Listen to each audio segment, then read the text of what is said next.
Na natureza, muito dificilmente os materiais vão se encontrar sozinhos, isolados, tá? Todas as substâncias elas gostam de ficar pertinho uma da outra, assim como nós. E esse é o tema da nossa aula de hoje. Hoje nós vamos estudar as substâncias e misturas. Mas antes da gente continuar, eu queria pedir para você deixar o like aqui nesse vídeo e se inscrever no meu canal para continuar acompanhando tudo aquilo que eu produzo aqui no YouTube, beleza? Então vamos lá. Eu sou o professor Eduardo Souza e vou te ajudar a aprender química de uma vez por todas.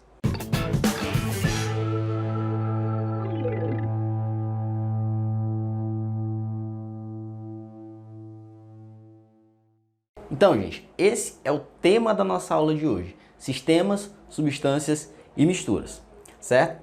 Pessoal, sempre que a gente vai estudar alguma coisa que está na natureza, nós não temos condições de estudar aquele objeto, aquele material como um todo.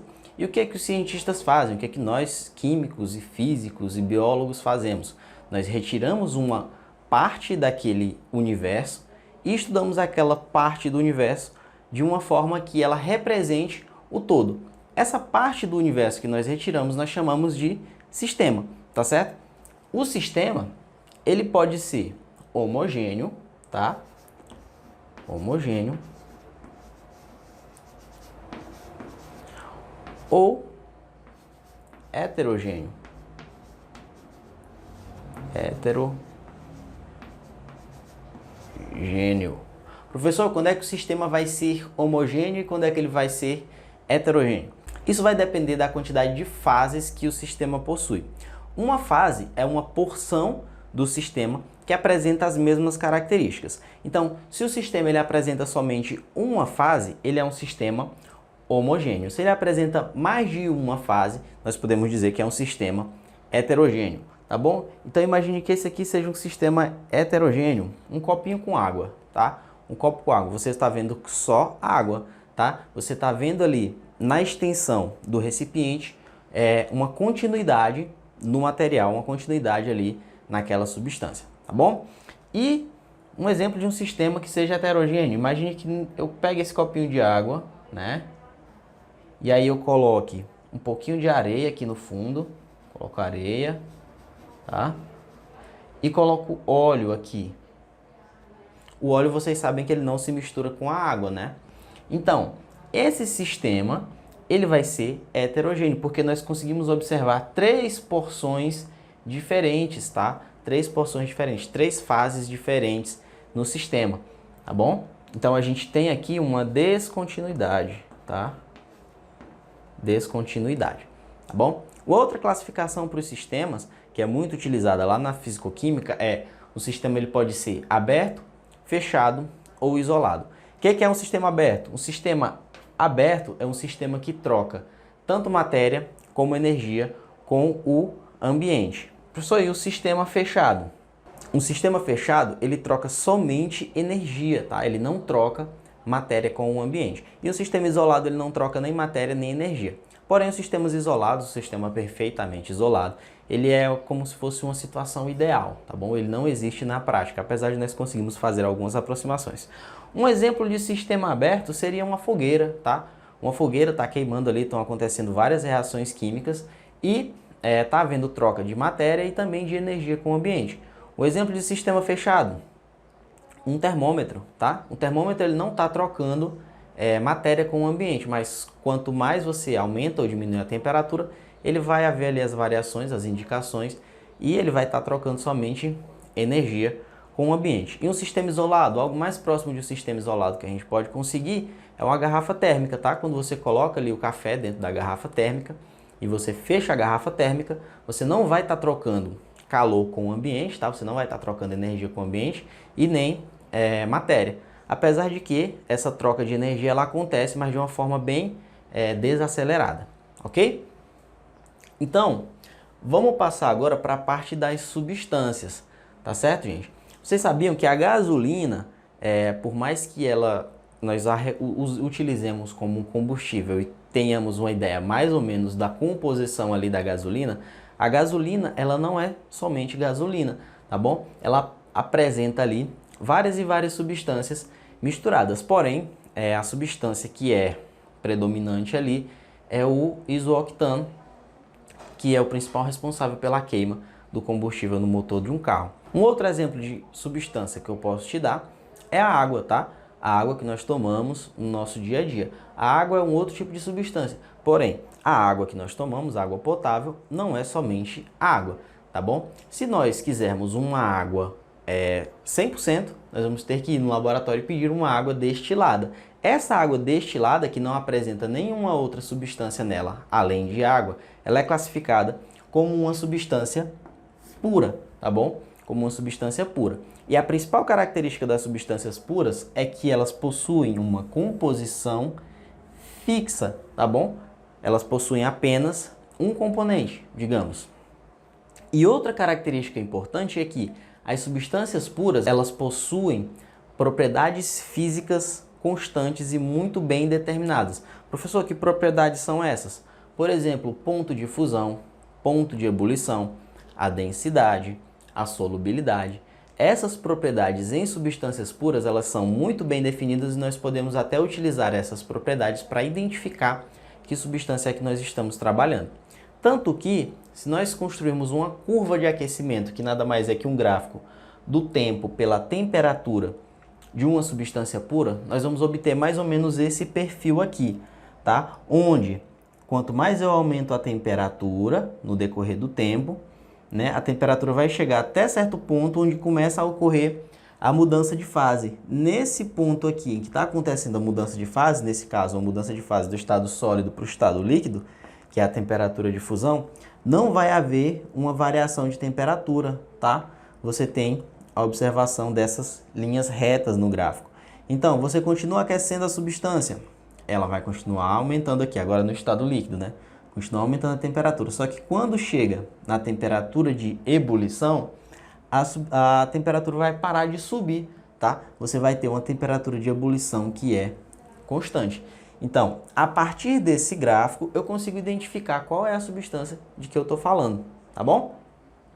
E aqui nós temos a temperatura de ebulição. Mais uma vez, recapitulando, substância pura é aquela que possui uma composição fixa e propriedades constantes e bem definidas, propriedades físicas que eu estou falando.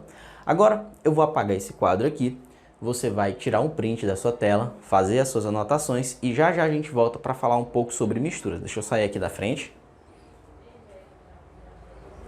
Tirou o print aí, agora eu vou apagar o quadro e já já a gente volta. Então, pessoal, as misturas, elas são nada mais do que a junção de duas ou mais substâncias. Então, se eu junto uma substância com a outra, eu vou obter uma mistura.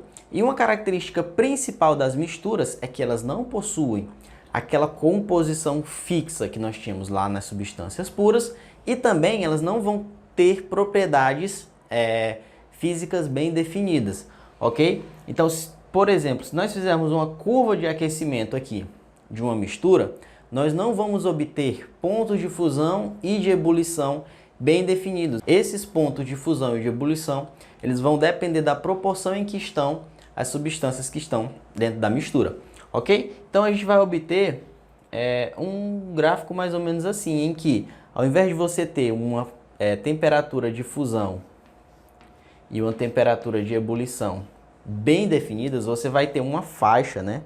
Uma faixa de fusão e uma faixa de temperaturas de ebulição, tá bom? E isso aqui é bem característico de misturas, ok? Então, uma mistura, assim como um sistema, ele pode ser homogênea,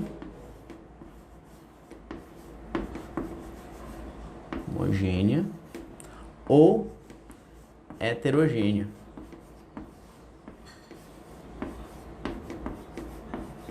Certo? Pode ser homogênea ou heterogênea. E da mesma forma como os sistemas. Homogênea quando tem somente uma fase e heterogênea quando tem mais de uma fase. E pessoal, nós vamos ter vários tipos de misturas, tá bom? Nós temos misturas que estão no estado gasoso, como por exemplo, a nossa atmosfera, tá? O ar que nós respiramos é uma mistura de vários gases, de gás nitrogênio, gás oxigênio, tá? Dióxido de carbono, vapor de água, mistura de vários gases. Nós vamos ter também misturas líquidas, tá? Misturas líquidas. A água potável é uma mistura líquida. Por que, professor, que ela é uma mistura líquida? Porque além de água, estão contidos ali vários sais diluídos, tá bom? Que servem até para nos hidratar, tá bom? Tem até uma função dentro do nosso organismo. E outro exemplo, a água do mar, né? A água do mar tem vários e vários sais ali misturados nela, tá bom? O cafezinho que você toma é um exemplo de uma mistura. O nosso sangue é um exemplo de uma mistura. O leite é um exemplo de uma mistura, tá certo? Nós temos também exemplos de misturas no estado sólido, como as ligas metálicas. Você sabia que o ouro 18 quilates, ele não é ouro puro, ouro 100%, tá? Ali é uma mistura de ouro com outros metais, tá certo? O bronze não é um elemento químico. O bronze é uma liga metálica, tá? É uma mistura de vários metais que formam o bronze, certo? Então nós temos misturas sólidas, misturas líquidas, misturas gasosas, tá certo? E as misturas, elas ainda podem ser eutéticas ou azeotrópicas, tá bom? Aí você pode me perguntar, professor, o que é uma mistura eutética e o que é uma mistura azeotrópica? Gente, uma mistura azeotrópica vai ser uma mistura que, no ponto de ebulição, ela se comporta como se fosse uma substância pura, tá bom? O exemplo que eu trouxe aqui é uma mistura de água 96% com álcool 4%. Essa mistura aqui, ela vai ter um ponto de ebulição bem definido, tá certo? E as misturas eutéticas, elas são misturas que elas possuem um ponto de fusão bem definido, assim como as substâncias puras, tá bom? Ela vai ter aquele comportamento ali de variação no ponto de ebulição, né? Mas no ponto de fusão, ela vai ter ali uma temperaturazinha bem constante, tá certo, gente? Galera, as questões de vestibular, elas gostam de brincar muito com questões de quantas substâncias tem nesse sistema, quantas fases tem nesse sistema. Então vamos ver aqui alguns exemplos, olha só.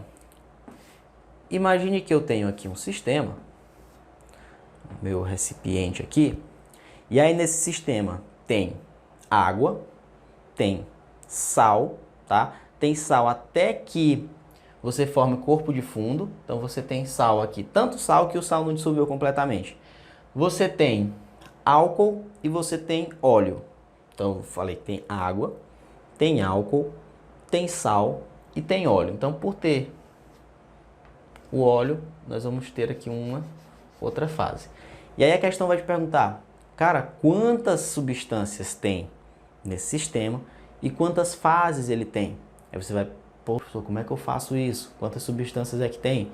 Cara, presta atenção, ó. A questão te diz que tem água, né? Tem o que mais? Tem álcool, tem sal, até formar corpo de fundo, né? Tem sal até formar corpo de fundo. Tem óleo. Tem óleo. Quantas substâncias que tem? 1, 2, 3, 4. Tá bom? E quantas fases é que tem? Só 3. Por quê? Porque o álcool e a água se misturam, tá? E aí eles vão apresentar uma só fase ali no sistema. E vai ser 3 porque eu falei também que o sal, ele tá formando corpo de fundo, tá? Tem tanto sal que ele não se dissolveu completamente na água. E tem o óleo também, que vai formar uma outra fase. Então nós temos 3 fases e 4 substâncias. Não necessariamente a quantidade de substâncias vai ser igual à quantidade de fases. Você tem que analisar o que se mistura com o que. Beleza? Eu espero que tenha ficado claro aqui essa explicação. Na nossa próxima aula nós vamos ter uma continuação desse assunto, em que nós vamos observar, nós vamos estudar os processos de separação de misturas. Beleza? Se você gostou desse vídeo, deixa o like aí, se inscreve no canal, compartilha esse vídeo para aquele seu amigo que está precisando de uma aula de química de qualidade. Beleza? Valeu!